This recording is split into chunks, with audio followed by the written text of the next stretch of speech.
संयुक्त निकाय के भार सूक्त में 5 उपादान स्कंदों को भार कहा गया।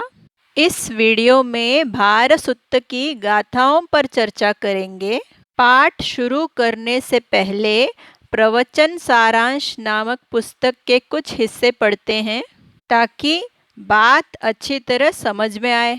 प्रवचन सारांश 5वां दिन संखित्तेन पंचुपादान खंदा दुखा। यह जो पांचों स्कंदों के प्रति उपादान यानी आसक्ति पैदा कर ली यह दुख है। ये 5 स्कंद क्या हैं?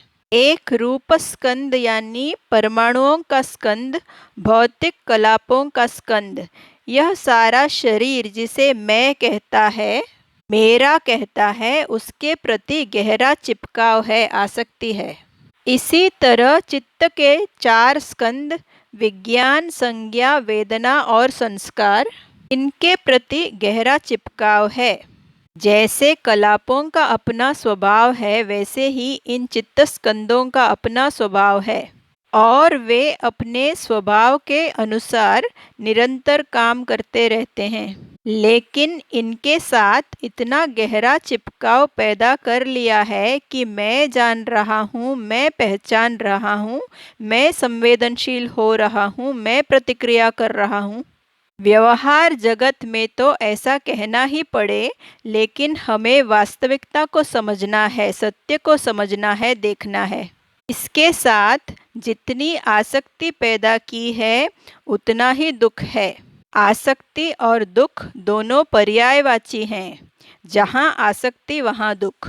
जितनी आसक्ति उतना दुख, यह प्रकृति का अटूट नियम है। संखित्तेन पंचुपादान खंदा दुखा। संक्षेप में पांचों उपादान स्कंद दुख हैं। पाठ शुरू करते हैं। भारा हवे पंचखंदा भार हारो च पुग्गलो भारादानं दुःखं लोके भार निक्षेपनं सुखं। भारा पंचखंदा, पांचों स्कंद भार हैं। हवे माने सचमुच, वास्तव में। भार हारो च पुग्गलो, पुग्गल माने व्यक्ति, पठमा विभक्ति में पुग्गलो हो जाएगा। भार हारो, भार को ढोने वाला। भार हारो पुग्गलो, भार को ढोने वाला व्यक्ति। च माने और। भारादानं दुःखं लोके, लोके सप्तमी विभक्ति है, लोके माने लोक में। भार और आदान जोड़कर भार आदान शब्द बना। आदान माने लेना। लोके भार आदानं दुःखं, लोक में भार लेना दुख है। पंचस्कंदों का भार लेना या भार उठाना लोक में दुख है। भार निक्षेपनं सुखं, निक्षेपन माने निक्षेप, धर देना, एक और रख देना। भार निक्षेपनं सुखं माने 5 स्कंदों के भार का निक्षेप सुख है। देखते हैं अट्टक कथा में इस बात को किस प्रकार समझाया गया है। पुग्गलो ही पटिसंधि खणे एव खंदभारं उक्खिपित्वा। जो पुग्गल है, व्यक्ति है, वो स्कंद भार उठाकर खंदभारं उक्खिपित्वा पटिसंधि खणे एव। प्रतिसंधि क्षण माने जीवन का प्रथम क्षण। तब से 10, 20, 100 बरस भी जीवन भर। 10 वस्सानि विंशतिपि वत्स शतम्पीति याव जीवं इमं खंदभारं। इस स्कंद भार को ढोता है और नहलाते हुए, भोजन कराते हुए, नहापेन्तो भोजेन्तो मुदु संफस्स मंच पीठेसु निसीदापेन्तो निपज्जापेन्तो। मुदु माने मृदु, मुलायम। आसन या चारपाई पर बैठाते हुए, लेटाते हुए। परिहरित्वा, देखभाल करके। च्युति खणे छड्डेत्वा, मृत्यु के क्षण छोड़कर, त्याग कर। पुनः पटिसंधि खणे, पुनः प्रतिसंधि के समय। पुनर्जन्म के प्रथम क्षण को पटिसंधि क्षण कहा। उस समय अपरं खंडभारं आदीयति, दूसरा खंडभार लेता है। नए 5 स्कंद लेकर जीवन धारा आगे बहने लगती है।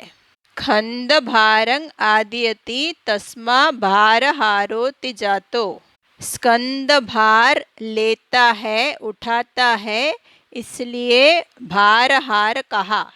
च्युति क्षण माने मृत्यु का क्षण, पटिसंधि क्षण माने पुनर्जन्म का प्रथम क्षण। इन 2 शब्दों को ठीक से समझने के लिए पटिच्च समुप्पाद नामक वीडियो देखें।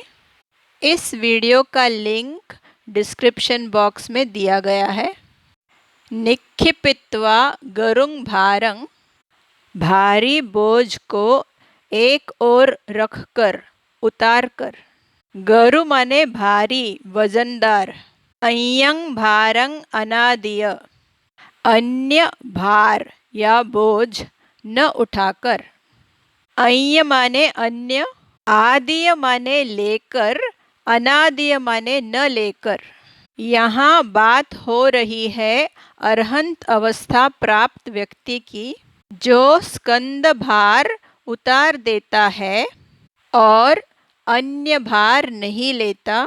समूलं तणहम अभ्युय, तृष्णा को जड़ से उखाड़कर। मूल माने जड़, समूल माने जड़ समेत, अभ्युय उखाड़कर। अट्ठक कथा में कहा गया समूलं तणहन्ति, तणहाय अविद्या मूलं नाम। तृष्णा का मूल कारण अविद्या है, अविद्या ही तृष्णा की जड़ है। अभ्युयाति अर्हतमज्ञेन तं समूलकं उद्धरित्वा, अरहंत मार्ग से उसको माने उस तृष्णा को जड़ से उखाड़कर, समूलकं उद्धरित्वा। आगे का पाठ निच्छातो परिनिब्बुतो। छात माने भूखा, निच्छात माने जो भूखा नहीं है, जिसकी भूख मिट गई। परिनिब्बुत जो परिनिर्वृत है, जिसने परिनिर्वाण प्राप्त किया। पठमा विभक्ति में परिनिब्बुतो कहेंगे, उसके साथ जो विशेषण जोड़ा निच्छात, वो भी पठमा विभक्ति में निच्छातो हो जाता है। अट्ठक कथा में समझाया गया निच्छातो परिनिब्बुतोति नित्तणहो परिनिब्बुतो। नित्तणहो माने ऐसा व्यक्ति जिसकी तृष्णा समाप्त हो गई। अरहंतों की वाणी पढ़ते हैं तो बार बार देखते हैं कि अरहंत अवस्था प्राप्त व्यक्ति कहते हैं ओहितो गरु को भारो, माने भारी बोझ उतारा गया। ओहित माने उतारा गया, गरु का भार वजनदार भार। पठमा विभक्ति में गरु को भारो होता है। भार सुत्तंग पढ़कर समझ में आता है कि पंचस्कंद का भारी बोझ अरहंत अवस्था में उतर जाता है।